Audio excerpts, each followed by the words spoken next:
오늘 하나님께서 우리에게 주시는 말씀은 이사야서 53장 4절로 6절의 말씀입니다. 이사야서 53장 4절로 6절의 말씀을 함께 읽도록 하겠습니다. 함께 3절의 말씀 함께 읽습니다. 시작. 그는 실로 우리의 질고를 지고 우리의 슬픔을 당하였거늘 우리는 생각하기를 그는 징벌을 받아 하나님께 맞으며 고난을 당한다 하였노라. 그가 찔림은 우리의 허물 때문이요 그가 상함은 우리의 죄악 때문이라. 그가 징계를 받음으로 우리는 평화를 누리고 그가 채찍에 맞음으로 우리는 나음을 받았도다. 우리는 다 양 같아서 그릇 행하여 각기 제 길로 갔거늘 여호와께서는 우리 모두의 죄악을 그에게 담당시키셨도다. 아멘. 할렐루야. 우리 옆에 있는 분들, 반가운 분들 인사하겠습니다. 반갑습니다. 잘 오셨습니다.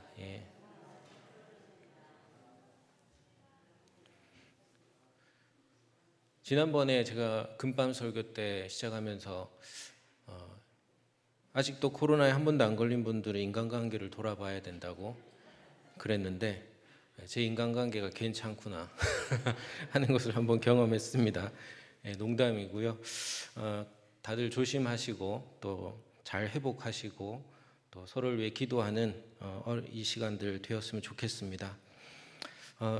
영국의 경제지에서 노동에 관한 글을 쓰던 어떤 수석 칼럼니스트가 책을 만들었는데 그 제목이 피, 땀, 눈물이라는 제목입니다. 노동의 역사가 인간의 피와 땀과 그리고 눈물의 역사라는 것이죠. 이 첨단 과학의 시대에도 다들 이 노동의 과부하 가운데서 힘들어합니다. 과학은 발전하지만 인간을 위한 편리한 것도 참 많아지지만 그렇다고 해서 우리의 노동이 그렇게 줄어들었느냐? 이 책은 심지어 선사시대 사람들이 우리보다 일을 더 적게 했다라고 그렇게 얘기를 합니다.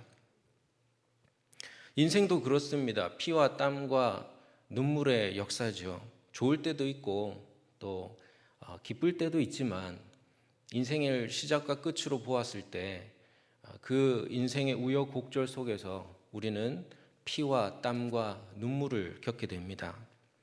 저는 그 옥상 달빛이라는 크리스찬 듀엣 가수가 있는데 이 제목의 노래가 떠올랐습니다. 제목이 뭐냐면 하드코어 인생아입니다. 하드코어라는 게 뭐냐면 너무 가혹하다, 너무 심하다 이걸 할 때 하드코어라고 하거든요. 하드코어 인생아, 너무 심하다 인생아 이런 것입니다. 가사가 이렇습니다. 뭐가 의미 있나, 뭐가 중요하나 정해진 길로 가는데 축 처진 내 어깨 위에 나의 눈물샘 위에 그냥 살아야지, 저냥 살아야지, 죽지 못해 사는 오늘 뒷걸음질만 치다가 벌써 벼랑 끝으로 어차피 인생은 굴러 먹다 가는 뜬구름 같은 질퍽대는 땅바닥 지렁이 같은 걸. 지렁이 같은 걸. 너무 심하지 않습니까? 심하니까 하드코어입니다. 피땀 눈물의 처절한 역사라는 것이죠. 인간 개인으로 보아도 그렇고요. 인류 역사로 보아도 그렇습니다. 지금 우리나라 이웃나라 한번 둘러보십시오. 70년 전에 이 땅에 전쟁이 있었는데 이제 또 저 멀지 않은 곳에서 우크라이나와 러시아가 전쟁을 벌이고 미얀마에서는 군부 독재로 인해서 민주화 투쟁이 일어나고 수많은 전쟁과 내전과 분쟁과 싸움 속에 사람들은 살아갑니다. 우리 개인의 삶 속에서 우리의 내면 속에서도 얼마나 많은 마치 질퍽대는 땅바닥에 지렁이가 발버둥치듯이 그렇게 힘겨울 때가 많은지요. 이 표현이 심하다고 생각될 수 있지만 사실은 하나님이 이스라엘 백성에게 하셨던 표현이죠. 이사야서 41장에 버러지 같은 너 야곱아. 사실은 예전 번역이라든지 새 번역을 보시면 이렇게 나와 있지요. 지렁이 같은 너 야곱아. 그러니까 하나님이 쓰신 표현입니다. 하나님이 이렇게 말씀하시는 거죠. 하드코어 인생아. 질퍽대는 땅바닥 지렁이 같은 비참한 인생아. 피땀 눈물로 점철된 처절한 인생아. 하지만 이 힐러, 치유자라는 별명을 가진 이 크리스찬 듀엣 옥상 달빛의 이 노래는 이렇게 끝이 납니다. 그래도 인생은 반짝반짝하는 저 별님 같은 두근대는 내 심장, 초인종 같은 걸 인생아. 하드코어 인생에게는 저 반짝반짝 빛나는 별님같이 두근대는 심장이 그래도 있다는 겁니다. 심장이. 왜요? 새로운 만남이 띵동하고 찾아오기 때문입니다. 그래서 인생은 초인종 같다는 것이죠. 저는 딸이 태어났을 때 알아듣지도 못하는 딸에게 이렇게 이야기했습니다. 안녕 하예라. 만나서 반가워. 우리 곁에 와줘서 고마워. 인생은 널 만난 거야. 인생은 하드코어지만 그래도 인생은 소중한 만남이 찾아오는 초인종 같은 그런 두근대는 설렘의 연속이기도 합니다. 여러분, 누가 우리를 찾아오셨습니까? 우리 이 하드코어 인생을, 질퍽대는 땅바닥 지렁이 같은 비참한 인생을 구원하시기 위하여 누가 찾아오셨습니까? 바로 하나님의 아들 예수 그리스도이십니다. 오늘 본문 말씀을 보면 어떻게 찾아오셨냐면 고난받는 종으로 찾아오셨습니다. 피땀 눈물로 점철된 처절한 인생을 구원하시기 위하여 그 피땀 눈물을 다 뒤집어 쓰시려고 우리에게 오신 것입니다.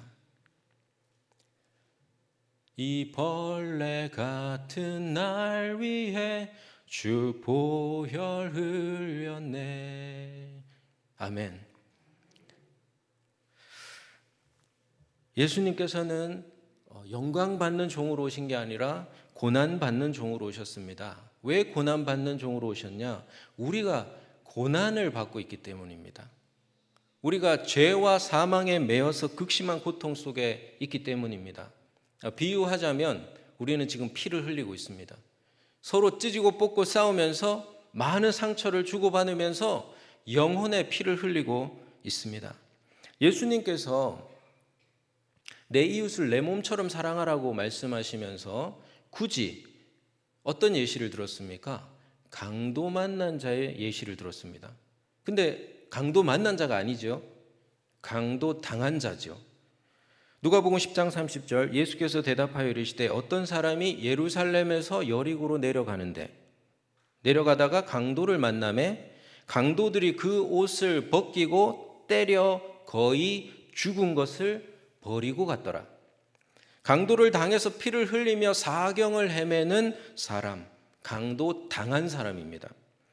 만약에 당시에 신문이 있었다면 기사에 났어도 이상하지 않을 그런 아주 현실적인 사건입니다. 그러면 왜 예수님은 사랑해야 할 이웃으로 하필이면 강도 당한 사람을 말씀하실까요? 저는 두 가지를 생각하게 되는데요. 하나는 이웃이 많은 사람, 서로 이웃이 되려고 하는 사람 있죠. 요즘 그런 사람을 인플루언서라고 합니다. 그런 사람의 이웃이 되려고 하지 말고 아무도 이웃이 되려고 하지 않는 사람, 그런 사람의 이웃이 되라는 것이죠. 또 두 번째 생각하게 되는 것은 우리가 사랑해야 할 이웃이 영적으로 들여다보면 그 실체가 마치 강도를 당해서 피를 흘리며 죽어가는 그런 이웃과 같을 수 있다는 겁니다. 저는 최소한 예수님에게 이것을 적용할 수 있을 것 같아요. 왜냐하면 예수님에게 저와 여러분은 마귀라는 강도를 만나서 죄와 사망에 두들겨 맞아서 피를 철철 흘리며 조치를 취하지 않으면 죽을 수밖에 없는 상황 속에 있는 이웃이기 때문입니다. 우리의 좋은 이웃으로 오신 예수님께서는 우리 곁에 오셔서 우리의 흘리는 이 피를 대신하여서 주님이 피를 흘리셨습니다. 이사야서 53장 5절의 말씀을 한 번 더 읽도록 하겠습니다. 이사야서 53장 5절의 말씀 시작. 그가 찔림은 우리의 허물 때문이요 그가 상함은 우리의 죄악 때문이라. 그가 징계를 받음으로 우리는 평화를 누리고 그가 채찍에 맞음으로 우리는 나음을 받았도다. 아멘. 우리는 예수님이 피를 흘리신 것이 하나님이 피를 흘리신 것이라는 것을 기억할 필요가 있습니다. 7살 딸이 아주 곤란한 질문을 할 때가 있습니다. 하엘이가 딸이 질문합니다. 예수님은 하나님이야? 그렇지, 하나님이지. 그럼 하나님은 뭐고 예수님은 뭐야? 하나님은 하나님 아버지고 예수님은 하나님의 아들이지. 아, 그렇구나. 그런데 하나님은 하나님 아버지고 예수님은 하나님의 아들인데 어떻게 예수님이 하나님이야? 하나님이 따로 있는데 어떻게 예수님이 하나님이야? 예, 한번 위기가 찾아왔습니다. 아, 사람의 아들은 사람이지 개새끼 말고요. 개새끼는 여러분, 개새끼는 뭐예요? 개지요.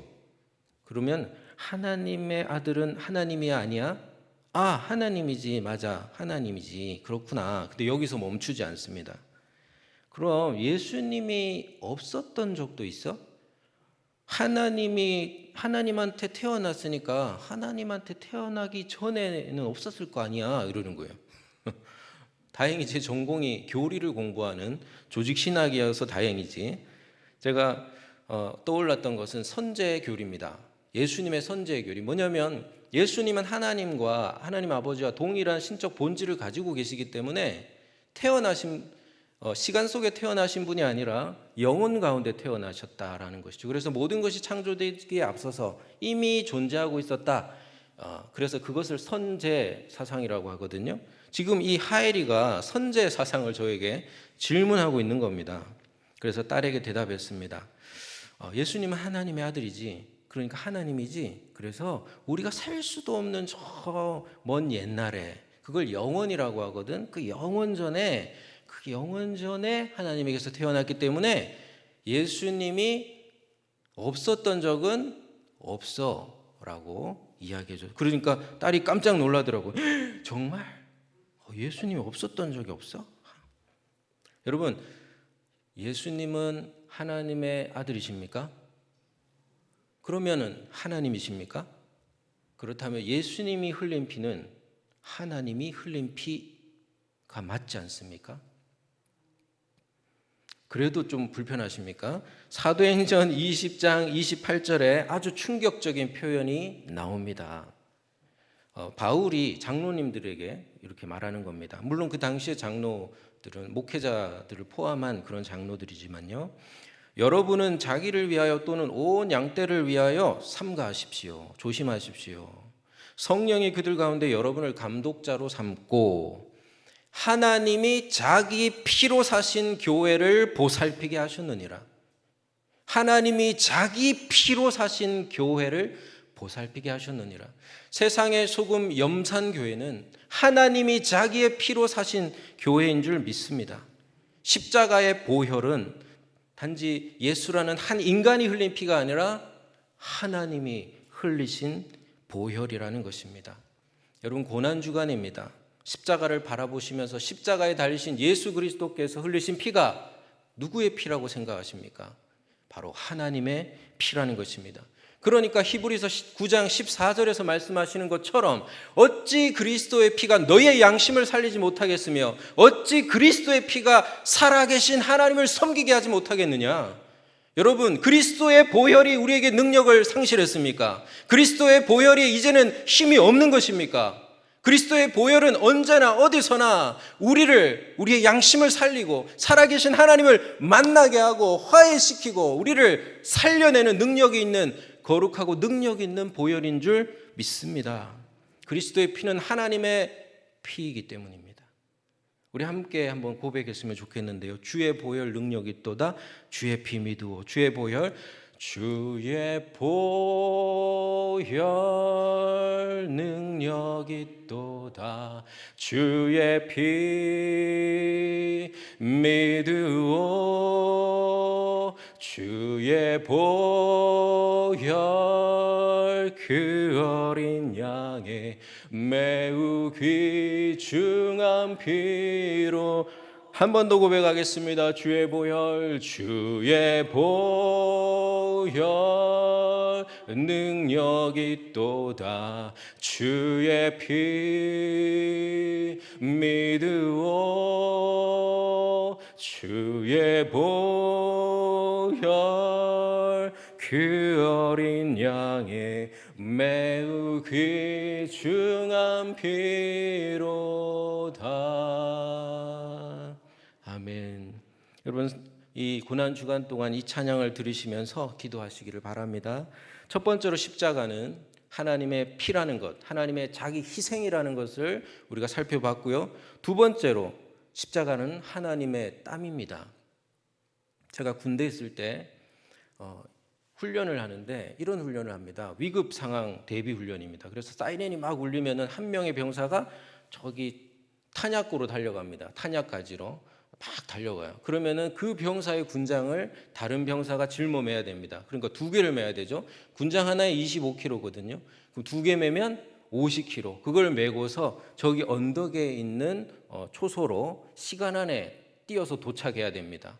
그래서 이것을 해본 사람은 아는데 그렇게 단시간에 그렇게 많은 땀을 흘릴 수 있다는 것에 정말 놀라게 됩니다.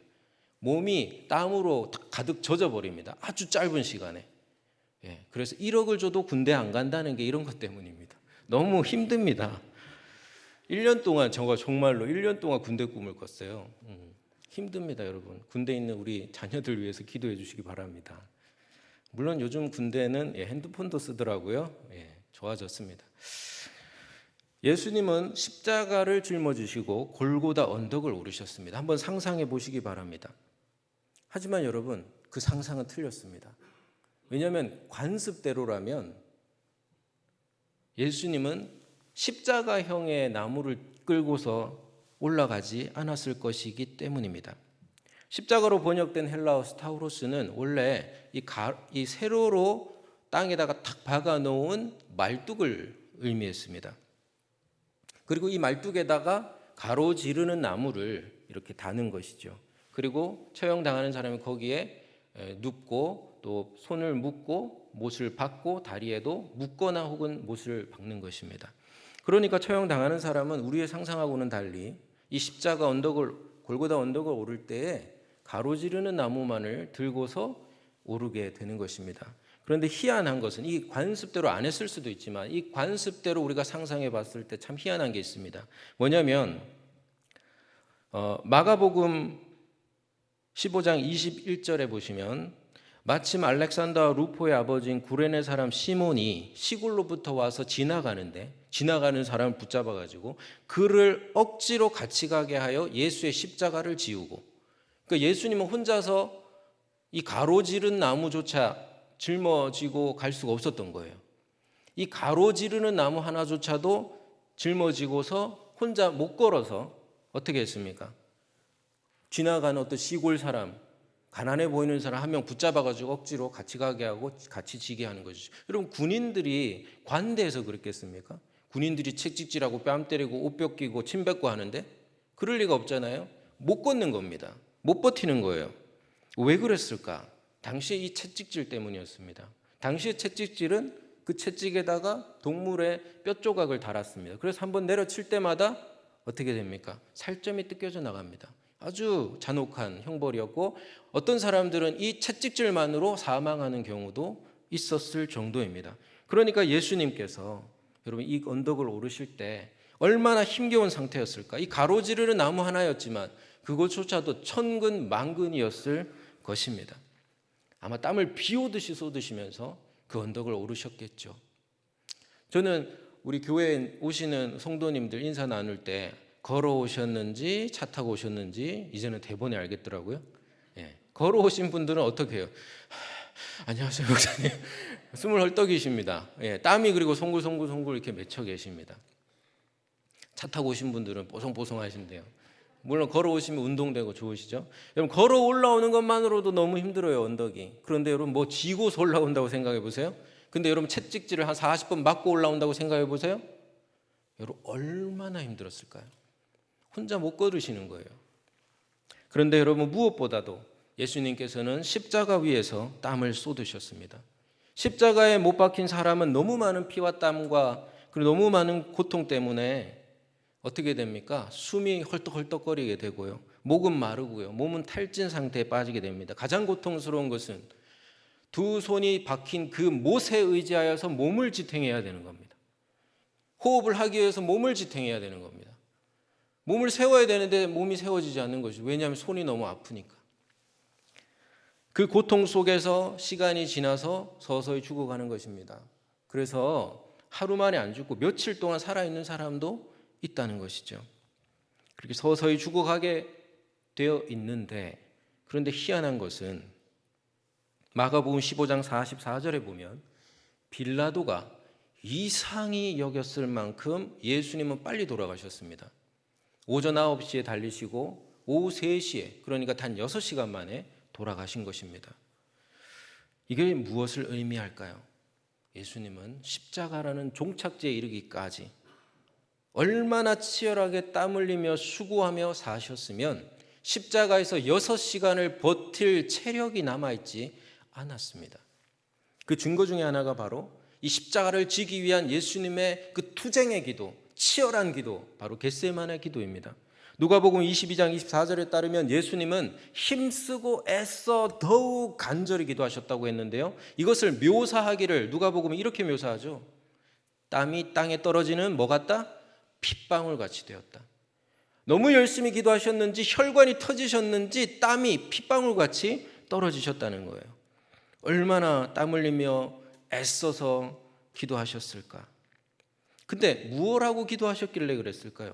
이 땀 흘려 기도하신 그 기도의 내용이 뭐냐? 마태복음 26장 42절에 다시 두 번째 나아가 기도하여 이르시되 내 아버지여, 만일 내가 마시지 않고는 이 잔이 내게서 지나갈 수 없거든 아버지의 원대로 되기를 원하나이다. 이렇게 기도하셨습니다. 이 잔이 내게서 지나갈 수 없거든.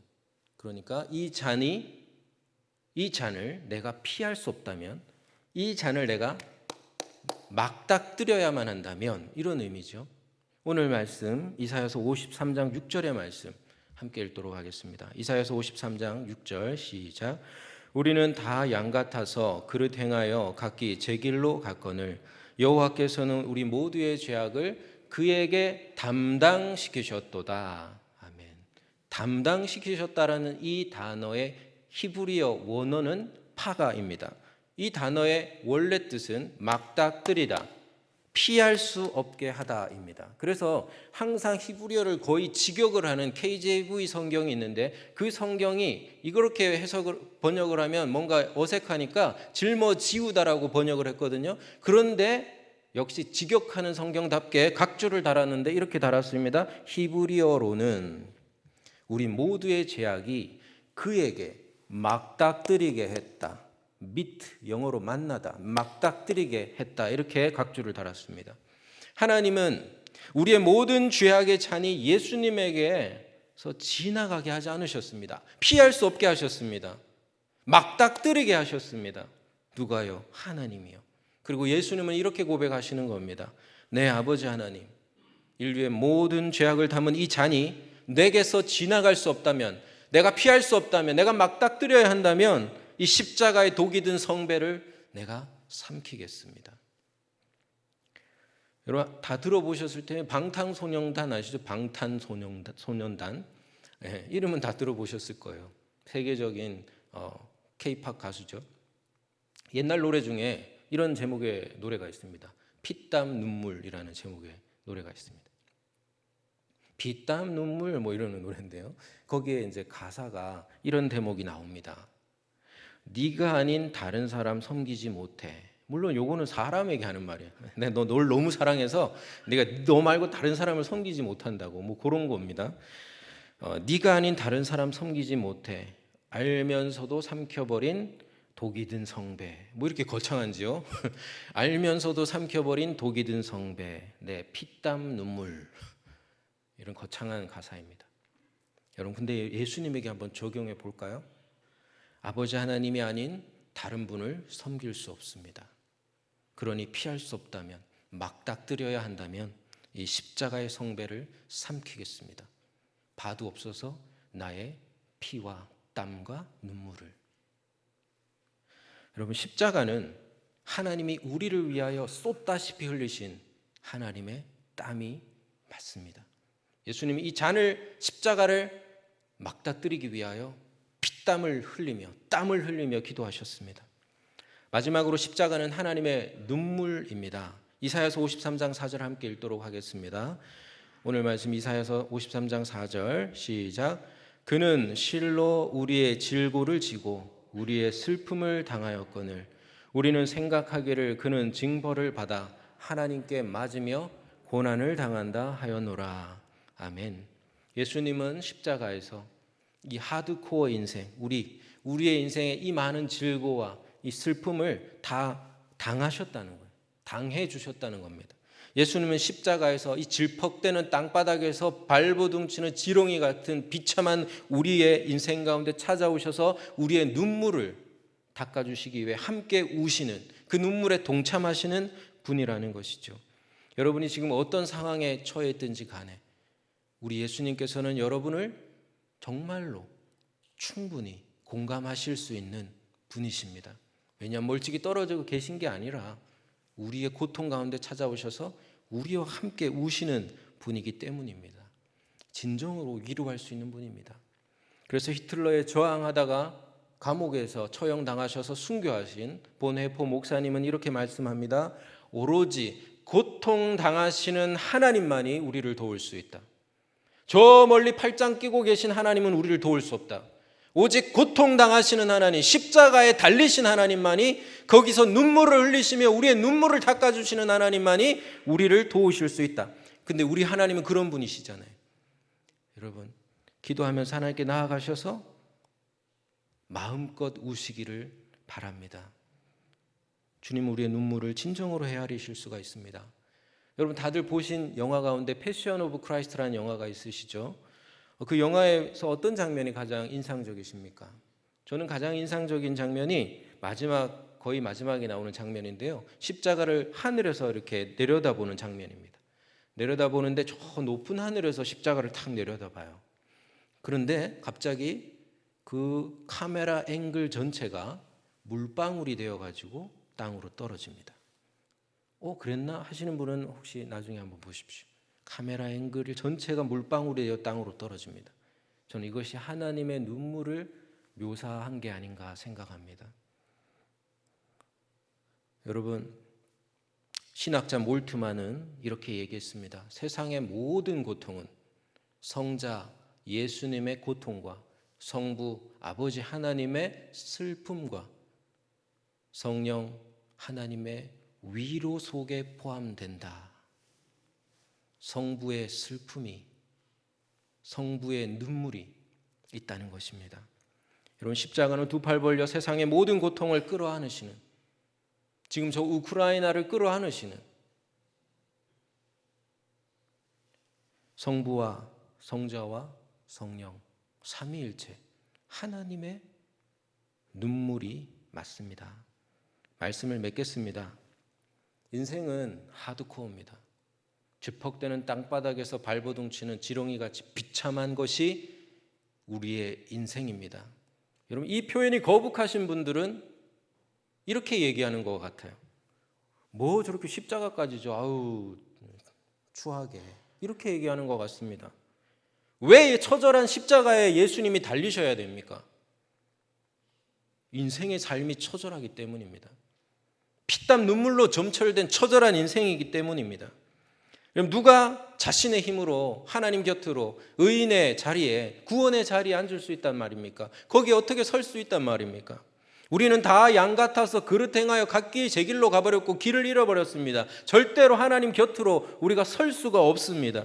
그런데 우리를 거기에 세우시기 위하여 하나님의 아들 예수 그리스도께서 우리가 서야 하는 골고다 십자가의 언덕에, 그 십자가 위에 서진 것입니다. 내려와 보라, 내려와 보라 외쳤지만 예수님 내려가실 수 있지만 내려가지 않고 계속 그 자리에 달려 계셨던 것입니다. 우리를 위하여, 우리가 흘려야 마땅한 십자가의 피를 대신 흘리시고, 우리가 흘려야 마땅한 그 고통의 땀을 대신, 그 수고의 땀을 대신 흘리시고, 우리가 흘려야 마땅한 그 슬픔의 눈물을 대신 흘리시면서 그 자리를 지켜내셨습니다. 무엇입니까? 십자가 교환의 은혜입니다.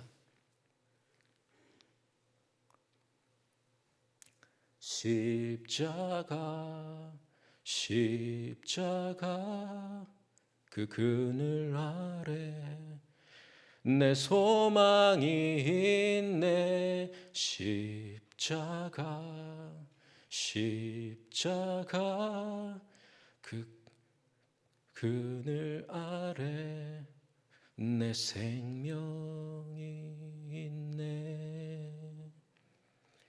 여러분, 십자가 아래 우리의 소망이 있고 우리의 생명이 있음을 여러분 믿으십니까? 그것을 믿는 그리스도인이 일평생 유일하게 해야 할 고백은 이 갈라디아서 2장 20절입니다. 아직도 안 외우신 분들은 외우시기 바랍니다. 물론 길어서 외우기가 힘들지만 포기하지 마시고 이 말씀은 꼭 외우시기를 바랍니다. 이렇게 설교를 마치려 합니다. 같이 이 신앙의 고백 갈라디아서 2장 20절을 함께 고백하면서 이 설교를 마쳤으면 하는데요. 눈을 감으시고 두 팔을 이렇게 살짝 벌리시고 저를 따라서 고백하시면 되겠습니다. 내가 그리스도와 함께 십자가에 못 박혔나니 그런즉 이제는 내가 사는 것이 아니요 오직 내 안에 그리스도께서 사시는 것이라. 이제 내가 육체 가운데 사는 것은 나를 사랑하사 나를 위하여 자기 자신을 버리신 하나님의 아들을 믿는 믿음 안에서 사는 것이라.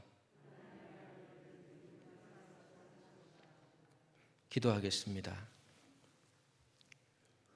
아버지 하나님, 우리를 위하여 눈물 흘리시니 감사합니다. 아들을 보내셔서 우리를 대신하여 피를 흘리게 하시니 감사합니다. 수많은 땀을 흘리시면서 그 십자가를 지시기 위하여 자신의 피땀 눈물을 하나님께 드리며 우리를 위해 바치신 주님, 고난주간 십자가를 바라봅니다. 바라보며 가까이 하기만 하는 것이 아니라 이제는 그 십자가에 우리가 함께 못 박히게 하여 주시옵소서. 내가 그리스도와 함께 십자가에 못 박혔나니 그런즉 이제는 내가 사는 것이 아니요 오직 내 안에 그리스도께서 사시는 것이라. 이제 내가 육체 가운데 사는 것은 나를 사랑하사 나를 위하여 자기 자신을 버리신 하나님의 아들을 믿는 믿음 안에서 사는 것이라. 날마다 고백하며 우리 안에 그리스도가 사시는 기적을 체험하며 살아가는 우리 모두가 되게 하여 주시옵소서. 예수님 이름으로 기도합니다. 아멘.